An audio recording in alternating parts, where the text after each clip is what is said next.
130년 전쯤의 러시아 모스크바행 기차의 한 무리의 황제 사관 학교 생도들이 승차합니다. 비좁고 더러운 3등 칸을 피해 1등 칸으로 몰래 숨어 들어온 생도들.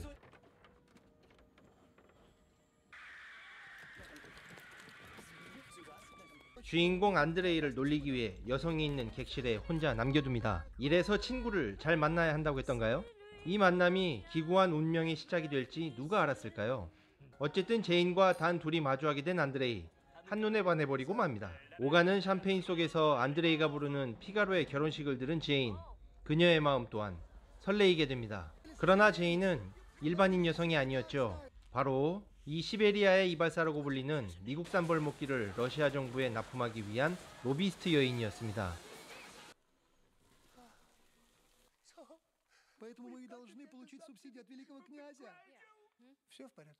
그래서 사관학교의 교장이며 러시아 황제의 오른팔인 라들로프 장군을 유혹해야만 했습니다. 제인에게 홀딱 빠진 라들로프 장군은 결국 청혼하기로 마음을 먹습니다. 장군의 청혼 편지를 영어로 대신 읽어주던 안드레이는 놀랍게도 그 자리에서 제인에게 자신의 마음을 고백해버립니다. 이 운명의 소용돌이 속 주인공들은 과연 어떻게 될까요? 영화 러브 오브 시베리아 시작합니다. 이미 만취 상태로 내린 안드레이. 술에 취했는지 사랑에 취했는지 가늠할 수 없습니다. 사관학교로 돌아가는 길에 불안한 기운이 엄습하고 안드레이는 테러리스트와 마주칩니다. 안드레이가 망설이는 틈을 타 테러리스트는 도주하고 다행히 사건은 큰 문제 없이 마무리됩니다. 그 시간 자신의 로비를 위해 사관학교를 방문한 제인.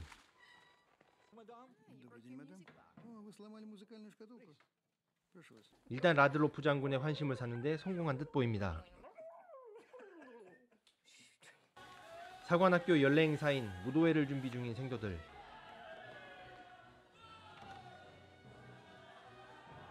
예상치 못한 순간에 둘은 다시 만나게 되는데요. 이 뜻밖의 만남을 통해 안드레이는 더욱더 자신의 마음에 확신을 가지게 됩니다. 무도회 날 제인과 춤을 출 기회를 친구에게 빼앗겨버려 속상한 안드레이. 아쉬운 마음이 잘 감춰지지 않습니다.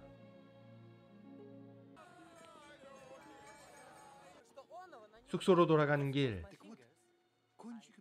안 그래도 속상한 안드레이를 친구는 허세 가득한 말로 더욱 자극합니다. 화가 잔뜩 난 안드레이는 사관학교 생도끼리 절대로 해서는 안 되는 결투를 하게 되고 결국 큰 상처를 입게 됩니다. 피를 흘리며 누워있는 안드레이.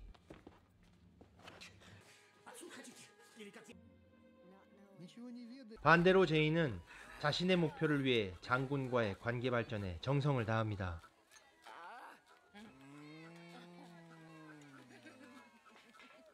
제인의 태도에 기분이 좋았던 라들로프 장군도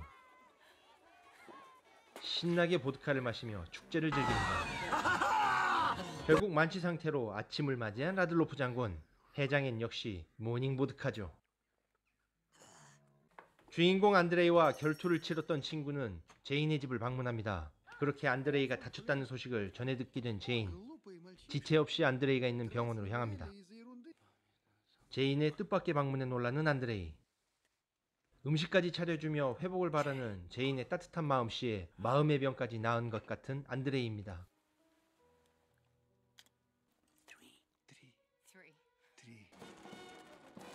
영광의 졸업식 날. 러시아 황제로부터 직접 서임을 받는 안드레이. 생도 신분에서 벗어나 진짜 군인이 되었다는 기쁨과 제인에게 당당히 청혼할 수 있다는 기쁨에 즐거워합니다. 졸업장을 들고 힘차게 제인의 집을 향해 가는 안드레이. 그런데 가는 길에 라들로프 장군을 만나게 되는데요. 장군은 안드레이에게 자신은 영어를 잘 하지 못하니 청혼서를 대신 읽어달라고 부탁합니다. 안드레이에게 편지를 읽게 시켜놓고 자신은 피아노 연주를 하겠다며 분위기를 한껏 잡는 라들로프 장군. 그러나 안드레이는 그 자리에서 장군의 편지가 아닌 자신의 마음을 고백해버리고 맙니다. 순간 분위기는 얼음장같이 쌓여지고 안드레이는 도망치듯 떠납니다. 자신의 청혼 계획이 망쳐졌기 때문에 크게 화가 난 라들로프 장군. 모든 생도를 집합시켜놓고 주인공 안드레이를 공개적으로 질책합니다. 낙심한 마음에 술에 잔뜩 취해 집으로 돌아온 안드레이. 제인은 미리 안드레이를 기다리고 있었습니다.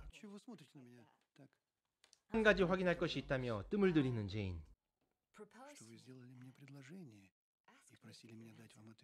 안드레이에 대한 진심을 확인한 제인.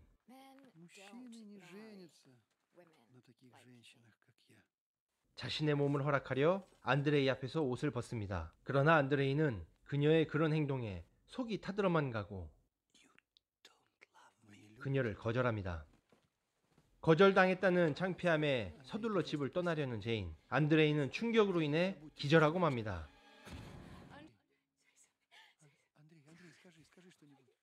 결정적인 순간에 서로의 진심을 확인한 안드레이와 제인.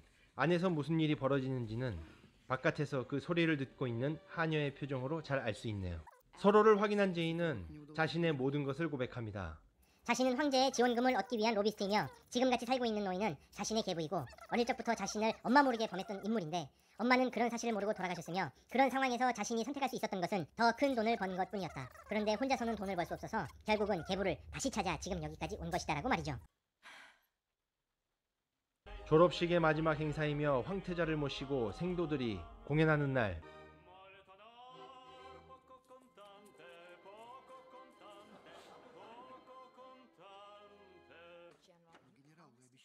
일부 공연이 끝나고 제인을 만나러 가는 안드레이.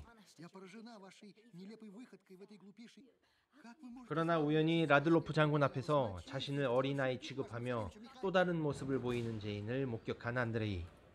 상실감을 이기지 못하고 공연장을 떠납니다. 공연이 실패하면 모든 관계자가 유배를 갈 수밖에 없는 상황. 친구들과 상사는 필사적으로 안드레이를 찾아 나섭니다. 공연 관계자 모두를 유배 보낼 뻔한 안드레이는 겨우 공연장으로 끌려옵니다.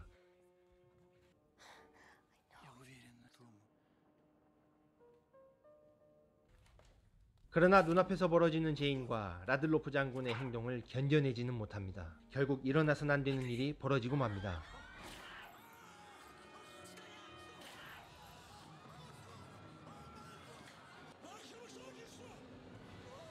현장의 소동은 황제 암살 사건으로 보도됩니다. 안드레이는 죄수 신분이 되어 멀고 먼 시베리아로 유배를 가게 됩니다.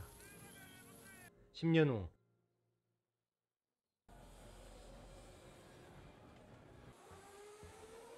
시베리아의 이발사라고 불리는 벌목기 사업은 성공적으로 진행됩니다. 묻고 물어 찾은 안드레이의 집. 그러나 이미 안드레이는 하녀였던 두냐샤와 결혼하여 세 아이의 아버지가 되었습니다. 안드레이를 잊지 못해 찾아온 제인은 결국 안드레이를 만나지 못하고 떠나게 됩니다. 그 시각 사냥 중 숲속에서 알 수 없는 기운을 느낀 안드레이.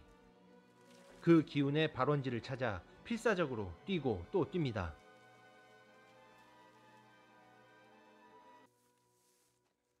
평지에 다다랐을 무렵 아쉽게도 마차는 멀리 사라져가고 그 모습을 멀리서 바라보는 안드레이.